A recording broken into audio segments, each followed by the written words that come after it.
السلام علیکم ورحمۃ اللہ وبرکاتہ۔ الحمد للہ رب العالمین والصلاة والسلام علی اشرف الانبیاء والمرسلین نبینا محمد وعلی آلہ وصحبہ اجمعین، اما بعد۔ اعوذ باللہ من الشیطان الرجیم۔ ولا تقتلوا انفسکم ان اللہ کان بکم رحیما۔ وقال اللہ تبارک وتعالی وَلَا تُلْقُوا بِأَيْدِيكُمْ إِلَى التَّهْلُكَةِ۔ معزز سامعین، آج کے درس کا موضوع ہے خودکشی کے اسباب اور اسلامی تعلیمات کیا ہیں۔ انشاءاللہ قرآن و حدیث کے حوالے سے گفتگو کرنے کی کوشش کروں گا۔ اللہ رب العالمین سے دعا کرتے ہیں کہ بار الہ ہم سب کو قرآن و سنت پر عمل کرنے کی توفیق عطا فرما، قرآن و سنت کو سمجھنے کی توفیق عطا فرما۔ میرے بھائی، ویسے تو خودکشی کے بے شمار اسباب ہو سکتے ہیں، لیکن جو مین ہے ہم اس کی طرف گفتگو کریں گے۔ ایک آدمی جب بیمار ہوتا ہے اور بیماری طول پکڑ لیتی ہے تو وہ آدمی عاجز آ کر، پریشان ہو کر خودکشی کرنے کا ارادہ کرتے ہیں۔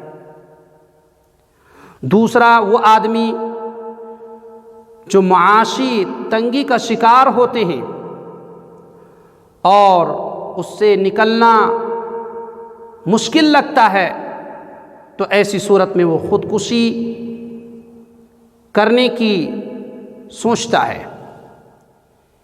تیسرا، وہ آدمی جو گھریلو جھگڑا، گھریلو اختلافات، رنجشیں جو کافی طول پکڑ لے، وہ عاجز آ کر، پریشان ہو کر یہ قدم اٹھاتا ہے۔ اس کے علاوہ اور بھی اسباب ہو سکتے ہیں، جیسے ذہنی ٹینشن،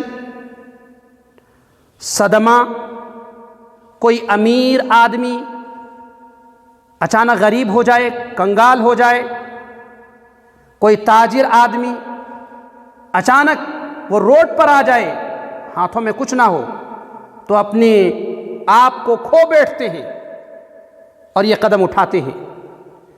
ابھی 10 جولائی کو ممبئی میں بھائندر ریلوے اسٹیشن کے ٹریک پر، ریلوے لائن پر 60 سالہ باپ اور 33 سالے لڑکے نے، باپ اور بیٹے نے ریلوے لائن پر رکھ کر اپنے آپ کو ہلاک کر لیا۔ ابھی یو پی میں 4 روز پہلے میاں اور بیوی نے ایک ساتھ خودکشی کر لی ریلوے لائن پر آ کر کے۔ روز بروز ہم خودکشی کے اعلان اور خبر پڑھتے رہتے ہیں، دیکھتے رہتے ہیں۔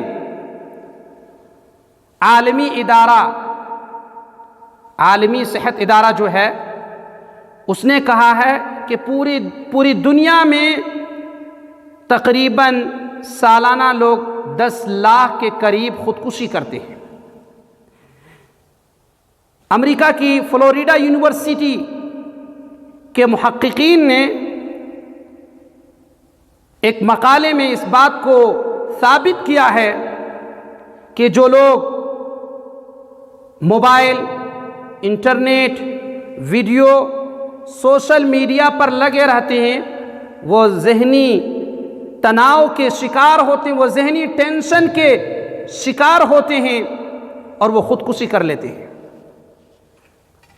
بہرحال خودکشی کے بے شمار اسباب ہو سکتے ہیں، لیکن جن کی وجہ سے، یا جو مین وجہ ہے، اس پر زیادہ لوگ کرتے ہیں۔ ہم اس موضوع پر گفتگو کرنے کی کوشش کریں گے۔ سب سے پہلے یہ جاننے کی ضرورت ہے کہ اللہ رب العالمین نے ہمیں پیدا کیا، یہ خالق، کریٹر کون ہے؟ اللہ رب العالمین ہے، جب انسان کا پیدا کرنے والا اللہ ہے تو مالک بھی انسان کا اللہ ہی ہے۔ زندگی ایک عظیم نعمت ہے، ایک عظیم نعمت ہے، اور یہ اللہ کی طرف سے ایک امانت ہے، ہم اس کو ضائع نہیں کر سکتے اپنے آپ۔ آج دنیا میں ہم چاند پر پہنچ گئے، مریخ پر پہنچ گئے، ہم نے اپنی مشینوں کو مریخ میں بھیج رکھا ہے، ہم ایک سے ایک ڈگریاں حاصل کر رہے ہیں، ایک سے ایک نئی نئی چیزیں ایجاد کر رہے ہیں، لیکن بحیثیت انسان آج ہم اخلاقی اعتبار سے بہت پست ہوتے جا رہے ہیں، ہم نیچے کی طرف گرتے جا رہے ہیں، اخلاقی اعتبار سے ہم بہت پیچھے ہیں، گرچہ ہم دنیاوی اعتبار سے ترقی کر رہے ہیں۔ آج ہم مال اور دولت اکٹھا کرنا یہی ہم سب سے بڑی کامیابی سمجھتے ہیں، حالانکہ آپ دیکھیں گے بڑے بڑے پیسے والے لوگ خودکشی کر لیتے ہیں، سوسائڈ کر لیتے ہیں۔ My question is that can wealth be an aim? No.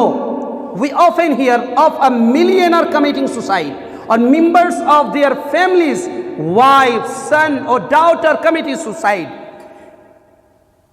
The question that poses itself is, can wealth bring happiness to one's life?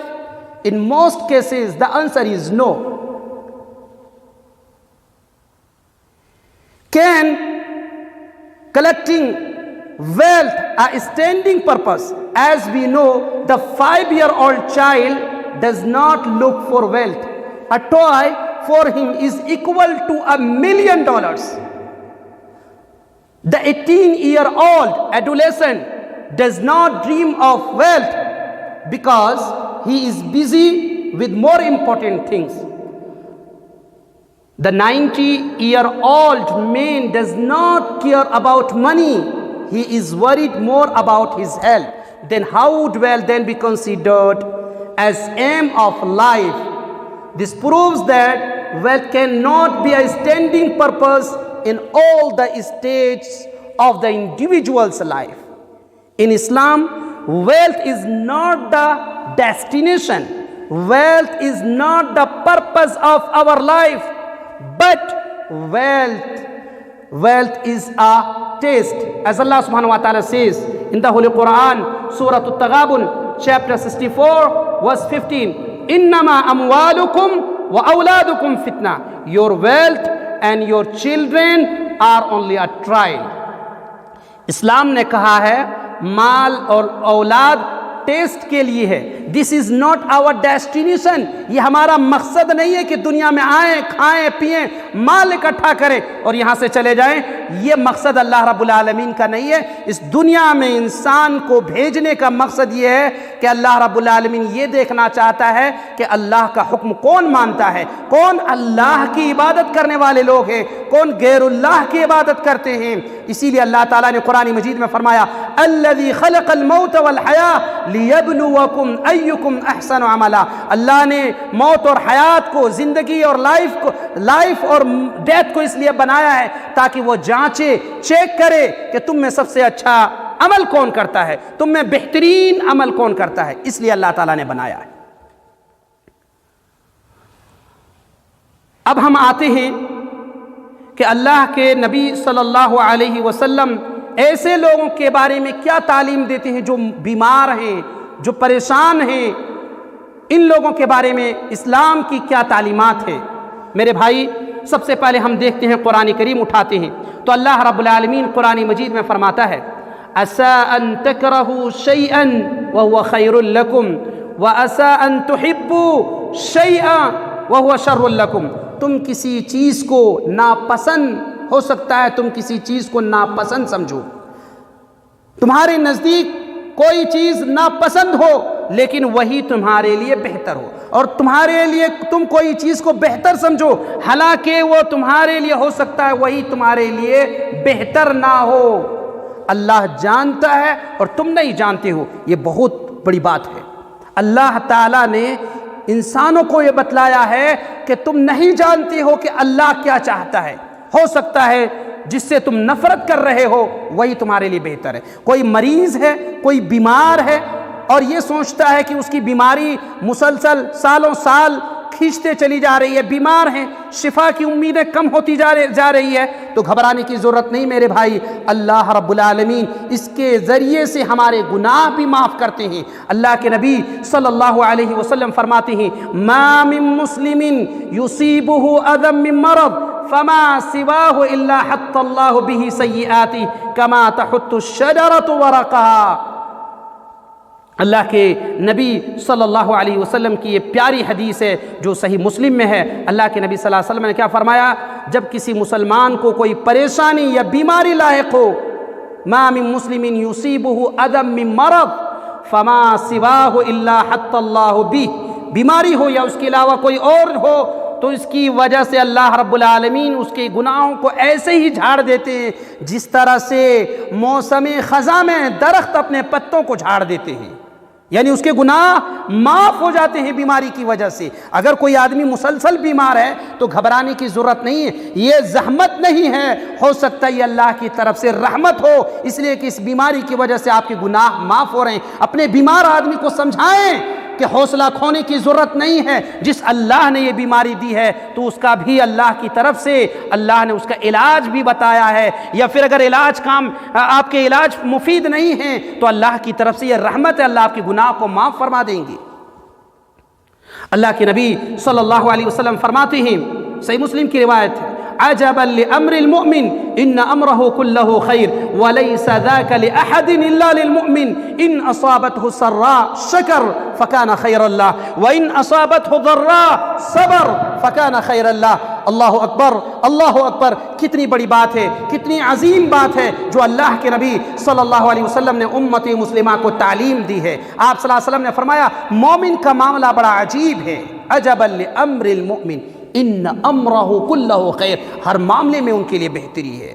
ولیس ذاک لاحد الا للمؤمن، اور یہ مومن کے سوا کسی کو میسر نہیں، کسی کو حاصل نہیں۔ ان اصابتہ سراء شکر، اگر اسے کوئی خوشی لاحق ہوتی ہے، کامیابی ملتی ہے، کامیابی پہ کامیابی مل رہی ہے تو اللہ کا شکر ادا کرنے کی ضرورت ہے، فخر کرنے کی ضرورت نہیں ہے، سجدہ شکر کرنے کی ضرورت ہے، اللہ کو یاد کرنے کی ضرورت ہے۔ وَإِنْ أَصَابَتْهُ ضَرَّاء صبر، اور اگر کوئی مصیبت پہنچ جائے کسی مومن کو تو چاہیے کہ وہ آدمی جزا فضا کرنے کے بجائے صبر کرے، اس میں بھی اللہ کی طرف سے خیر ہے۔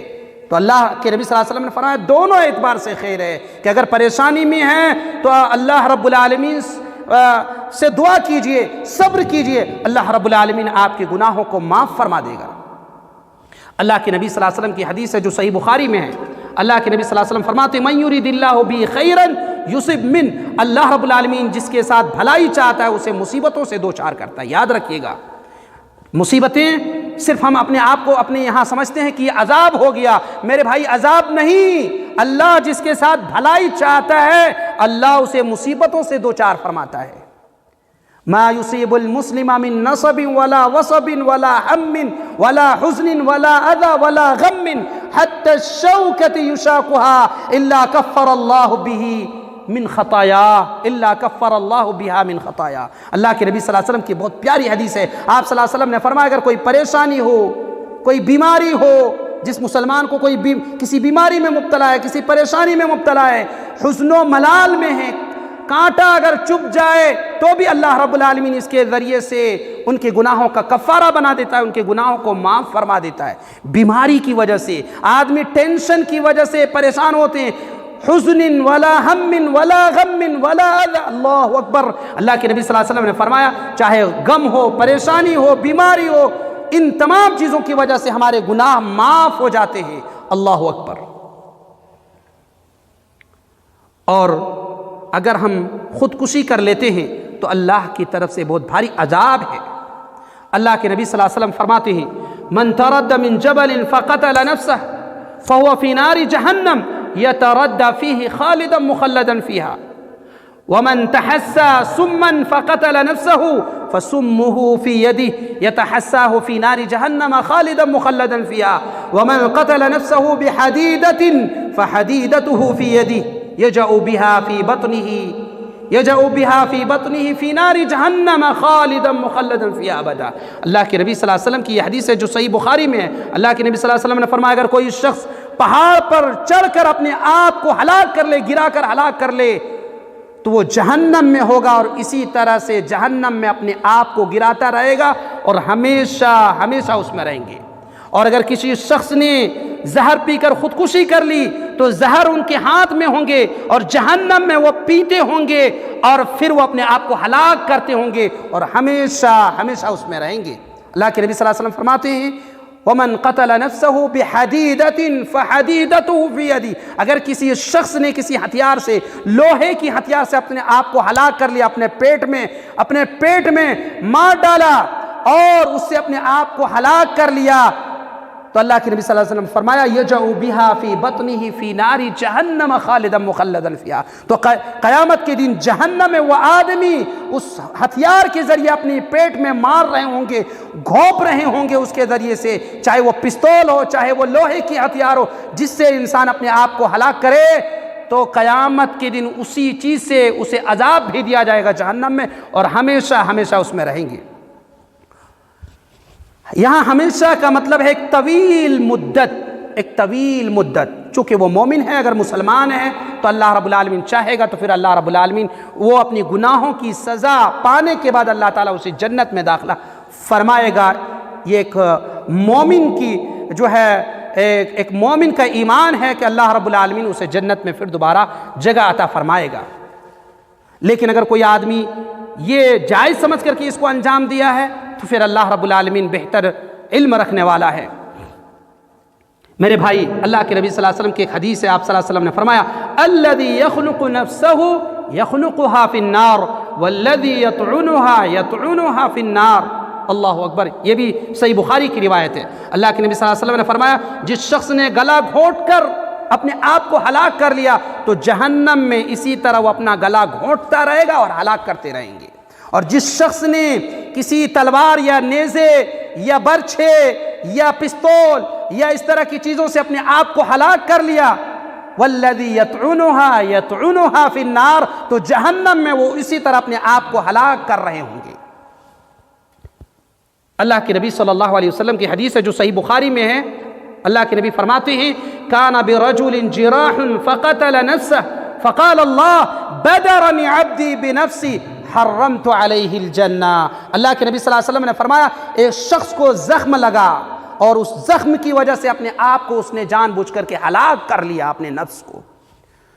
اللہ تعالیٰ نے فرمایا میرے بندے نے جان نکالنے میں مجھ پر جلدی کی تو اللہ نے اس پر جنت حرام قرار دیا۔ یہ انسانی جسم یہ اللہ کا ہے، یہ اللہ کی امانت ہے، آپ اس کے مالک نہیں ہیں، جس نے پیدا کیا ہے وہ اس کا مالک ہے۔ میرے بھائی، اسی لیے اپنے آپ کو یہ قدم نہیں اٹھانا چاہیے، چاہے بیماری کی وجہ سے ہو، چاہے کوئی اور بھی وجہ ہو، یہ قدم اٹھانا نہیں چاہیے۔ This is not the solution for our problem, یہ ہماری جو ہے مشکلوں کا آسانی کا حل نہیں ہے، یہ ہمارے پرابلم کا سولوشن نہیں ہے، یہ ایک مزید پرابلم ہے، یہ ایک نئی پرابلم ہے، یہ ایک نئی مشکلات میں ہم داخل ہو چکے۔ اگر کوئی آدمی خودکشی کرتا ہے تو خودکشی کرنے کے بعد وہ نجات نہیں پا جائے گا، اطمینان اسے حاصل نہیں ہو جائے گا، بلکہ قیامت کے دن اللہ رب العالمین اس خودکشی کرنے کی وجہ سے اللہ رب العالمین اسے جہنم میں ڈال دے گا۔ تو آرام کدھر ہے؟ آرام نہیں ہے۔ اللہ رب العالمین نے قرآن مجید میں فرمایا لا تقنطوا من رحمت اللہ، اللہ کی رحمت سے مایوس نہ ہو۔ جو لوگ معاشی حالات کی وجہ سے خودکشی کر لیتے ہیں، معاشی تنگی کی وجہ سے خودکشی کر لیتے ہیں، بال بچے سمیت خودکشی کر لیتے ہیں، امریکہ میں بے شمار لوگ خودکشی کر رہے ہیں، دنیا بھر میں لوگ خودکشی کرتے ہیں۔ میرے بھائی، بتانے کا مقصد یہ ہے جو آدمی معاشی یا جو ہے روزی روٹی تنگی کی وجہ سے اپنے آپ کو خودکشی کر لیتے ہیں، اس دنیا کو پانے کے لیے آپ اپنے آپ کو ہلاک کرتے ہیں، یہ صحیح نہیں ہے۔ آتے ہیں ہم دیکھتے ہیں کہ قرآن اور حدیث میں ہم دیکھتے ہیں کہ معاشی زندگی کے بارے میں اسلام کیا فرماتا ہے۔ اللہ کے نبی صلی اللہ علیہ وسلم کی حدیث ہے، آپ نے فرمایا، صحیح مسلم کی روایت ہے، واللہ ما الدنیا فی الآخرۃ الا مثل ما یجعل احدکم اصبعہ ہادی واشار یحییٰ بالسبابہ فی الیم فلینظر بما یرجع۔ اللہ کے نبی صلی اللہ علیہ وسلم فرماتے ہیں جس دنیا کے پیچھے ہم دوڑ رہے ہیں، بھاگ رہے ہیں اس کو کمانے کے لیے، اس کو حاصل کرنے کے لیے، اللہ کے نبی صلی اللہ علیہ وسلم فرماتے ہیں واللہ ما الدنیا فی الآخرہ، اللہ کی قسم آخرت کے مقابلے میں دنیا کی صرف اتنی حیثیت ہے کہ آپ اپنی شہادت کی انگلی سمندر میں ڈالیں اور اٹھا کر کے دیکھیں کہ انگلی کیا لے کر کے آتی ہے، کچھ بھی نہیں لے کر کے آتی ہے، ایک قطرہ بھی نہیں، اس سے بھی کم۔ ہم اس دنیا کے پیچھے بھاگ رہے ہیں، اس دنیا کی کوئی حیثیت نہیں ہے۔ اللہ فرماتا ہے بل تؤثرون الحیات الدنیا والآخرۃ خیر وابقا، تم دنیا کو ترجیح دیتے ہو حالانکہ آخرت باقی رہنے والی اور بہتر ہے۔ ہم بہتر کو چھوڑ کر ادنا کو پانے کے لیے ہم اپنے آپ کو ہلاک کر رہے ہیں، حالانکہ بہتر آخرت کی زندگی ہے، وہاں امن والی ہے، وہاں سکون والی ہے، وہاں اطمینان والی ہے۔ اللہ رب العالمین قرآن مجید میں فرماتا ہے الا بذکر اللہ تطمئن القلوب الذین آمنوا وتطمئن قلوبهم بذکر اللہ، الا بذکر اللہ تطمئن القلوب، جو لوگ ایمان لائے اللہ کے ذکر سے ان کے دل اطمینان حاصل کرتے ہیں۔ یاد رکھو کہ دل اللہ کے ذکر سے ہی اطمینان حاصل ہوں گے۔ یاد رکھو دلوں کو تسلی اللہ کے ذکر سے ہی ملنے والی ہے۔ اللہ کے ذکر کو چھوڑ کر، نماز کو چھوڑ کر، عبادتوں کو چھوڑ کر ہم دنیا کما کر کے یہ سوچتے ہیں کہ ہمارا دل اطمینان ہو جائے گا۔ قبر کی مٹی ہی ہماری خواہش کو پوری کرنے والی ہے، اور اگر ہم چاہتے ہیں دلوں کو اطمینان دنیا میں حاصل کرنا چاہتے ہیں تو اللہ کا ذکر ہے میرے بھائی۔ اللہ کو کثرت سے یاد کیجئے، نمازیں پڑھیے، تلاوت قرآن کیجئے، اللہ کو یاد کیجئے، انشاءاللہ آپ کا دل اطمینان حاصل ہوگا اللہ کے ذکر سے، اللہ کی یاد سے۔ اگر ہم اللہ کو چھوڑ کر دنیا کمانے کے چکر میں رہیں گے تو نہ ہمیں دنیا پائیں گے۔ اللہ کے نبی صلی اللہ علیہ وسلم نے فرمایا دنیا اتنے ہی آپ کو ملے گی جتنی آپ کی انگلی میں سمندر سے پانی اٹھا رہے ہیں، اس سے بھی کم۔ اب ہم دیکھتے ہیں جو لوگ معاشی تنگی کے شکار ہو کر خودکشی کر رہے ہیں، اس کے بارے میں اللہ کے نبی صلی اللہ علیہ وسلم نے فرمایا انظروا الی من اسفل منکم ولا تنظروا الی من هو فوقکم، تم اپنے سے نیچے کو دیکھو، تم اپنے سے اوپر لوگوں کو مت دیکھو۔ فہو اجدر الا تزدروا نعمت اللہ، یہ زیادہ مناسب ہے کہ تم اللہ کی نعمتوں کو حقیر نہ سمجھو گے۔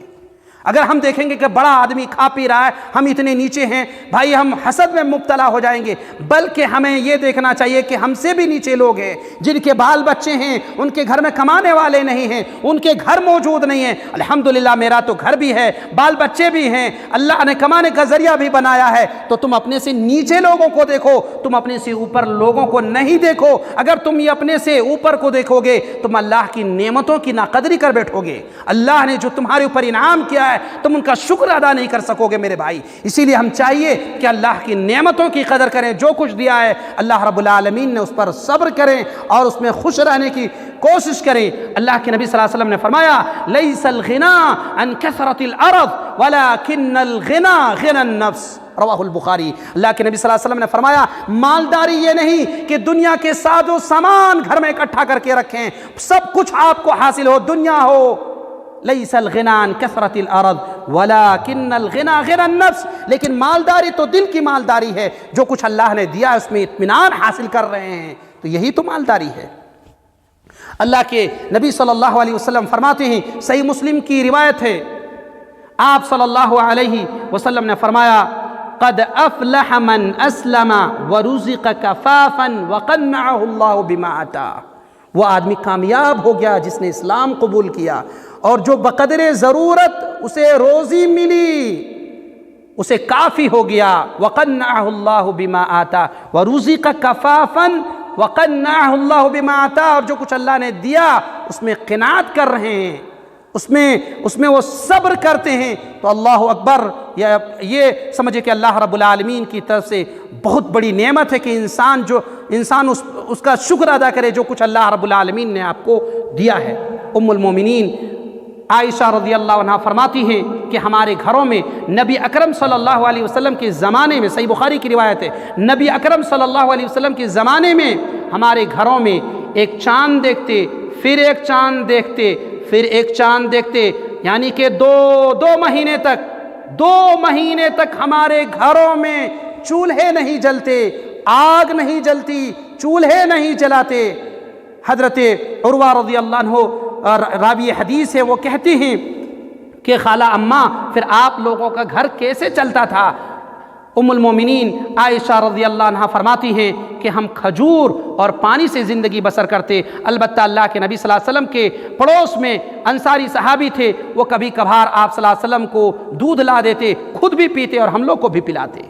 تو اب یاد کیجئے اللہ کے نبی صلی اللہ علیہ وسلم کے زمانے کو یاد کیجئے، صحابہ اکرام کی زندگی کو دیکھیے کہ کس قدر سادہ تھے، وہ سادہ زندگی میں جیتے تھے، وہ دنیا کے پیچھے نہیں بھاگتے، وہ آخرت کی طرف جاتے، وہ آخرت کو ترجیح دیتے، دنیا کی حیثیت کچھ بھی نہیں تھی ان کی نگاہ میں۔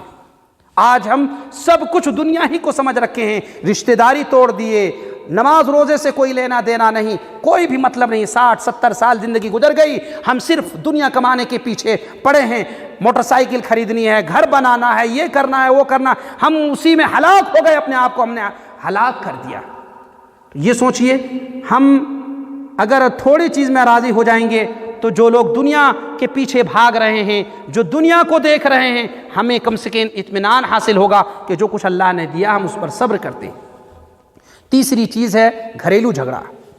ہم مسلمان، آج مسلمان بھی بہت سارے مسلمان جو خودکشی بھی کرتے ہیں، حالانکہ اسلام میں یہ منع ہے، حرام ہے، اللہ کے نبی صلی اللہ علیہ وسلم نے حرام قرار دیا، جیسا کہ ہم نے آپ کو بتلایا کہ صحیح بخاری میں حدیث موجود ہے کہ جو خودکشی کرتے ہیں وہ آدمی جہنم میں جائیں گے، اور اللہ رب العالمین نے جنت اس پر حرام قرار دیا ہے، ایسے آدمی جنت میں نہیں جا سکتے۔ بہرحال بتانا یہ ہے کہ گھریلو جھگڑے کی وجہ سے لوگ خودکشی کرتے ہیں، حالانکہ اگر ہم جان جائیں گے گھر کے جو جھگڑے ہیں ایک یک طرفہ طور پر ایک آدمی صلح کر لے تو انشاءاللہ جھگڑا ختم ہو سکتا ہے۔ آئیے ہم قرآن سے دیکھتے ہیں اللہ رب العالمین کیا فرماتا ہے۔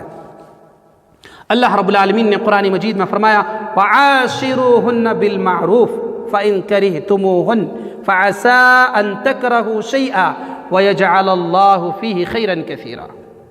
تم بھلے طریقے کے ساتھ اپنی بیوی کے ساتھ زندگی بسر کرو، وَعَاشِرُوهُنَّ بِالْمَعْرُوفِ فَإِن كَرِهْتُمُوهُنَّ، مثلاً تم اس کو ناپسند کرتے ہو، کوئی ایسی چیز ہے جو تم ناپسند کرتے ہو، تو ہو سکتا ہے کہ تم ایک چیز کو ناپسند کرو، لیکن اللہ نے اسی بیوی کے، یعنی آپ کی بیوی کے اندر ڈھیر ساری خوبیاں رکھی ہوئی ہے، ڈھیر ساری بھلائیاں اللہ رب العالمین نے ان پر رکھ دی ہے۔